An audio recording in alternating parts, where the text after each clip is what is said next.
They say it looked like an old TV, knobs, dials, static on the screen, but what it showed was Jesus Christ on the cross. Not a painting, not a movie, a live transmission from 33 AD, viewed by a Catholic priest in a sealed Vatican room. The device? It was called the Chronovisor, a so-called time viewer, and according to insiders, it still exists, hidden in the Vatican Archives, a labyrinth of locked doors, forbidden knowledge, and documents the public will never be allowed to see. But that's just the beginning. From whispers of demonic books, to buried alien relics, to apocalyptic prophecies kept under lock and key, the Vatican might not just be a house of God, it might be the vault of everything humanity wasn't meant to know. And to understand why the Church has guarded these secrets for centuries, we have to start with the archive itself. The Vatican Apostolic Archive spans over 53 miles of shelving, much of it underground. It's not a library, it's a fortress. Built in 1612 by Pope Paul V, it was meant to consolidate every sensitive document in church history: decrees, papal letters, political negotiations, Inquisition files, private journals. But here's the thing, the catalogs of what's inside are incomplete. Entire collections have no official listing, and only approved scholars can request access. You don't get to browse.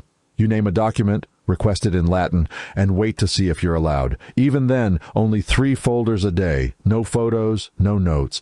And if you find something explosive, it has to be reviewed and possibly suppressed by Vatican officials. But why guard history so tightly? Well, some say it's because not all the contents are historical.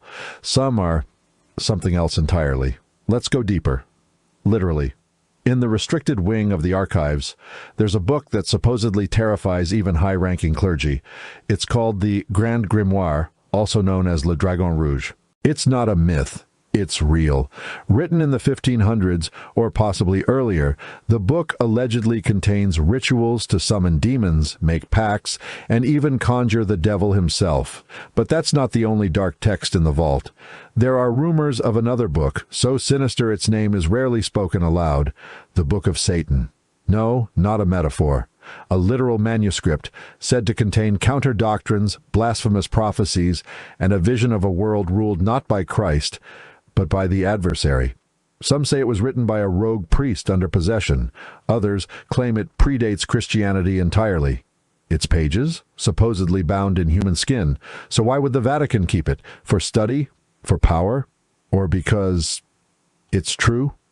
That might sound insane, but it's not even the strangest secret buried in this vault, because one of them might rewrite the story of Jesus entirely. Here's something strange. The Bible says very little about Jesus between the ages of 12 and 30, and that's nearly 2 decades completely missing from the story of the most influential figure in history. Some believe the Vatican knows exactly what happened during those years. Stored deep in the archives are allegedly letters between Emperor Nero and Apostle Paul, where Paul defends Jesus' existence as a real man, not a myth. Others go further. They claim the archives contain family records, suggesting Jesus had descendants or that he was married to Mary Magdalene. Dan Brown didn't invent that theory. He just popularized it. And the church? Dead silent. Why? Because if it ever got out that Jesus had children or worse, never existed at all the entire foundation of the church could collapse. And that collapse, some say it was foretold in a prophecy the Vatican tried to bury. In 1917, 3 shepherd children in Fatima, Portugal, claimed to receive visions from the Virgin Mary. The third and final prophecy was said to be so horrifying, the Vatican locked it away for decades. When they finally released it in 2000, it described a city in ruins, bodies in the streets, and a pope gunned down on a hill. But many believe that was not the full prophecy. According to insiders, the real secret may have predicted the rise of an Antichrist figure, the fall of the papacy, or even an extinction-level event. Some believe it's connected to other hidden documents, ones that mention astronomical anomalies or encounters with beings not of this world. Which brings us to one of the most bizarre theories ever tied to the Vatican. This isn't science fiction, it's theology. A senior astronomer at the Vatican Observatory once said, "We would baptize an alien if they asked."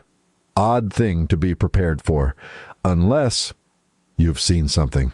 Rumors persist that the Vatican holds alien artifacts, possibly skulls of non-human origin, or documents recovered from crash sites. And tucked away in a sealed vault, possibly near the Grand Grimoire, some believe there's a cosmic gospel, a doctrine written not by humans but by something else. Far-fetched? Maybe, but it's no less believable than the story of Pope Joan, the woman who ruled the church from the shadows.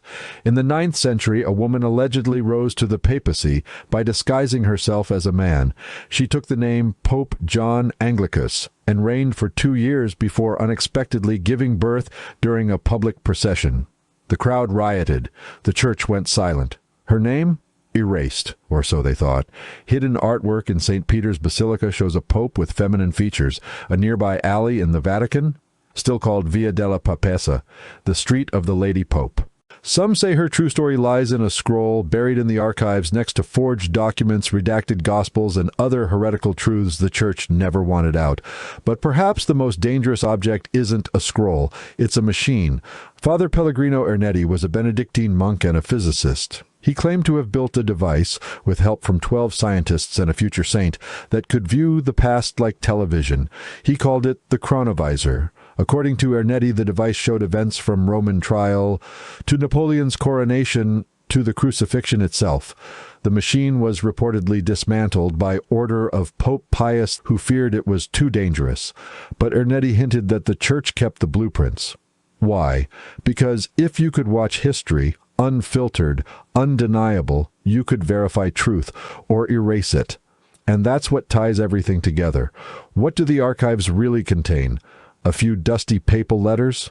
Or a forbidden record of everything the church couldn't explain and didn't want anyone else to see? The Chronovisor, the Book of Satan, the real life of Jesus, prophecies, aliens, hidden popes, secrets powerful enough to shake faith, topple governments, and rewrite history. And here's the chilling part. Most of it might never be revealed, but then again, maybe that's the point, because sometimes the most terrifying truth isn't what's in the archives, it's that they still haven't shown us everything.